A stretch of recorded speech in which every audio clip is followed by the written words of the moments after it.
नमस्कार, मैं हूं प्रखर प्रकाश मिश्रा और मैं इस टाइम भराड़ीसैंण में मौजूद हूं। मेरे संग मौजूद है मुख्यमंत्री पुष्कर सिंह। उनसे जानने की कोशिश करते हैं कि जो सपना भराड़ीसैंण के लिए उन्होंने देखा है और बीजेपी ने देखा है, प्रधानमंत्री ने देखा है, और सुबह सुबह आज चाय पे चर्चा है कि प्रधानमंत्री से क्रम शुरू हुआ था, आज चाय भी बनाई है, तो आप इसको कैसे देखते हैं? क्योंकि अटल जी ने ये हमें उत्तराखंड दिया। अटल जी के कालखंड में उत्तराखंड राज्य की स्थापना हुई, अलग राज्य हमारा गठित हुआ और आदरणीय प्रधानमंत्री मोदी जी के नेतृत्व में इसको संवारने का काम हुआ। 4 धाम ऑल वेदर रोडें हों, चाहे हमारे बद्रीनाथ केदारनाथ मास्टर प्लान पर काम हो, भारतमाला की सड़कें हों, एक कोने से दूसरे कोने को जोड़ना हो, पर्वतमाला योजना में चाहे आज रोपवे योजना हो, चाहे हमारी आज हवाई यात्राओं का विस्तार हो, जौलीग्रांट एयरपोर्ट हो, पंतनगर एयरपोर्ट हो, पिथौरागढ़ की हवाई पट्टी हो, गौचर की हवाई पट्टी हो, इन सभी के बुनियादी तौर की हवाई पट्टी, इन सबको विस्तार दिया जा रहा है। स्वास्थ्य के क्षेत्र में हमको एम्स की सौगात दी गई है। 2 एम्स हमारे यहाँ, एक एम्स का सेटेलाइट, एक एम्स। उद्योग के क्षेत्र में महिलाओं के लिए अनेक योजनाएं, और प्रधानमंत्री जी ने हमारे राज्य के लिए, चाहे वो बिजली हो, स्वास्थ्य हो, सड़क हो, परिवहन हो, खेल सुविधाएं हों, अभी राष्ट्रीय खेलों का आयोजन हुआ, आदरणीय प्रधानमंत्री जी ने उसका शुभारंभ किया था। समापन समारोह में आदरणीय गृह मंत्री जी ने हम सबका उत्साहवर्धन किया था। तो हर एक क्षेत्र में आज मोदी जी के मार्गदर्शन में, उनके नेतृत्व में उत्तराखंड राज्य हिंदुस्तान के श्रेष्ठ राज्यों की श्रृंखला में आगे बढ़ रहा है।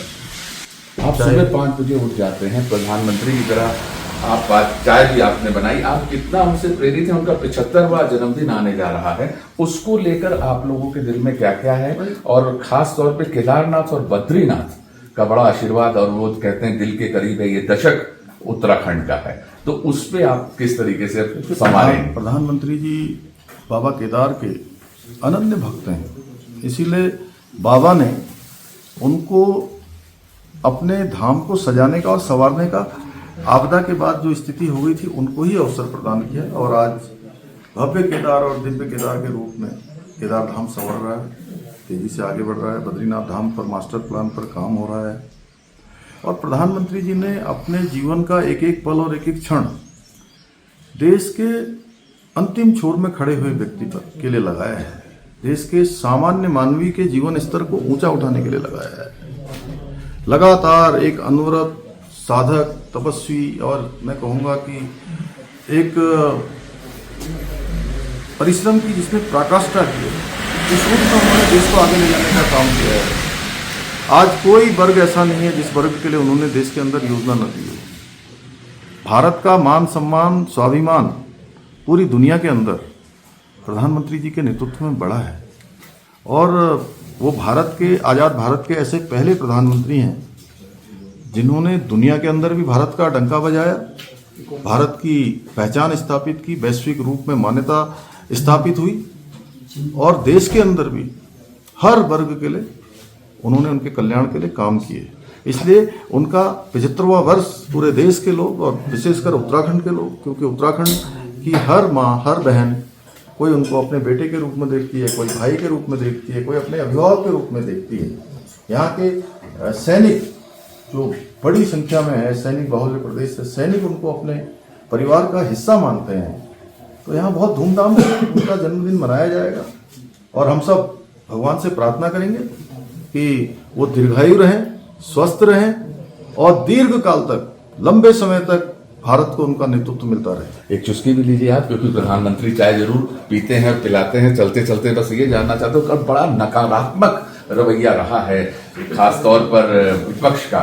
जो विपक्ष ने किया, आप उसको किस रूप में देखते हैं? और लोकतंत्र के लिए जो उन्होंने एक गलत परिपाटी की, नियम के विरुद्ध गए। मैं देखिए, सबसे पहले तो ये सत्र यहाँ पर जो आहूत किया गया था, हम सब इस बात को महसूस करें कि उत्तराखंड के जो हमारे पर्वतीय क्षेत्र हैं, पहाड़ के अंचल हैं, गांव है, देहात है, वहाँ के लोग तो इस आपदा को, इस मानसून को प्रत्येक वर्ष, प्रत्येक दिन उनको इसका सामना करना पड़ता है। तो हम सब भी इस मानसून के सत्र में यहाँ आए और इसीलिए हमने प्रयास किया।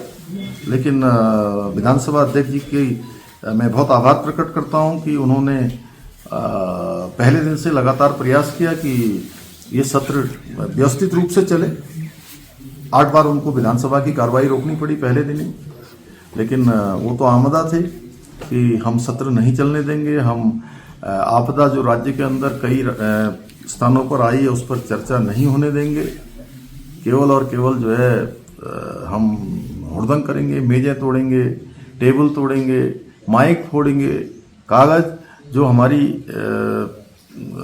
अंक वो तालिका आती है जिस पर सारा दिन भर का प्रोग्राम होता है, सूची होती है, कार्यसूची, उस कार्यसूची को फाड़ेंगे और स्पीकर की तरफ उछालेंगे। तो ये कृत्य मैंने नहीं, आपने भी देखा होगा। जी, बहुत उत्तराखंड के लोग भी देख रहे हैं, सभी लोग देख रहे हैं। अच्छा होता कि चर्चा होती, और मैंने नेता प्रतिपक्ष जी से भी बात की, अनुरोध भी किया, उनके अन्य वरिष्ठ साथियों से भी अनुरोध किया कि आप आइए और सत्र में भाग लीजिए, हम आपके प्रत्येक सवाल का जवाब देंगे। क्योंकि हमने काम किया, हम ग्राउंड जीरो पर रहते हैं। धराली में इतनी बड़ी आपदा आई, पूरा धराली हमारा तबाह हो गया उत्तरकाशी में। ऐसे समय में हमको पक्ष विपक्ष छोड़ के राजनीति के लिए और बहुत सारे मंच मिलेंगे, आपको सुर्खियों में आने के लिए बहुत सारे मंच मिलेंगे, लेकिन इस समय हमको आपदा पीड़ितों को, प्रभावितों को मरहम लगाना था, उनके साथ खड़ा दिखना था, एक साथ खड़ा होना था। दुर्भाग्य से विपक्ष की मैं कहूँगा कि एक तरह से जो एक जबरदस्ती थी उसके कारण से नहीं हो पाया। बहुत बहुत धन्यवाद। और हम ये उम्मीद करते हैं कि आने वाले टाइम में जो उत्तराखंड में सपने देखे हैं उनको आप जरूर पूरा करें, ये हमारी आपको शुभकामनाएं। तो ये थे पुष्कर सिंह धामी। प्रखर प्रकाश मिश्रा को फिलहाल दीजिए इजाजत। आप देखते रहिए युग वार्ता।